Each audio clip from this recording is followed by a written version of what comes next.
रीतशीर कायदेशीर यांच्यावर गुन्हे दाखल बी व्हायला पाहिजे. आदिवासींच्या दिशाभूल करणारे अधिकारी त्यांच्यावर रीतशीर कारवाई करायला पाहिजे असे. महाराष्ट्र 39 न्यूज नेटवर्क, सत्य बातमी, ठाम भूमिका.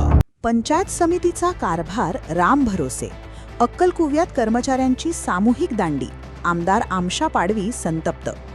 अक्कलकुवा पंचायत समिती कार्यालयातील भोंगळ कारभार पुन्हा एकदा समोर आला असून दुपारच्या वेळेत गटविकास अधिकाऱ्यांसह बहुतांश कर्मचारी कार्यालयातून गैरहजर असल्याचा धक्कादायक चित्र पाहायला मिळाले. कार्यालयातील अनेक टेबल ओस पडलेले असल्याने प्रशासकीय कामकाज पूर्णपणे ठप्प झाल्याचे दिसून आले. या प्रकाराची पाहणी करताच आमदार आमशा पाडवी यांनी तीव्र संताप व्यक्त केला.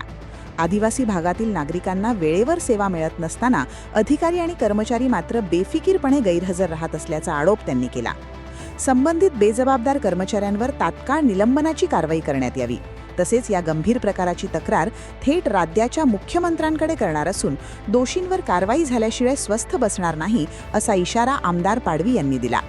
याशिवाय आदिवासी भागातील प्रशासकीय कामात हलगर्जीपणा करणाऱ्या अधिकारी कर्मचाऱ्यांविरोधात गुन्हे दाखल करण्याची मागणीही त्यांनी केली आहे. या घटनेमुळे पंचायत समितीच्या कामकाजावर प्रश्नचिन्ह निर्माण झाले असून नागरिकांमध्ये तीव्र नाराजी व्यक्त होत आहे. महाराष्ट्र 39 न्यूज नेटवर्कसाठी अभय पाटील, अक्कलकुवा.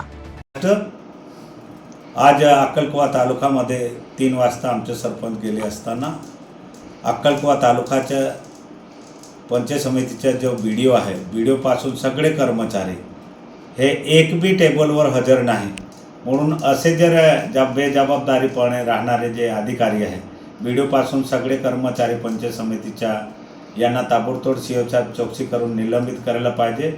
आणि यांची तक्रार या महाराष्ट्र राज्याच्या मुख्यमंत्रीकडे करणार आहे. जोपर्यंत हे निलंबित सगळे होत नाही तोपर्यंत मी काय गुपचूप बसणार नाही. कारण हा आदिवासी तालुका आहे. आदिवासी जिल्ह्यामध्ये जर अशा पद्धतीचे जर कर्मचारी राहत असेल तर यांना रीतशीर कायदेशीर यांच्यावर गुन्हे दाखल बी व्हायला पाहिजे. आदिवासींच्या दिशाभूल करणारे अधिकारी त्यांच्यावर रीतशीर कारवाई करायला पाहिजे अशी मागणी मी महाराष्ट्र राज्य मुख्यमंत्रीकडे करणार.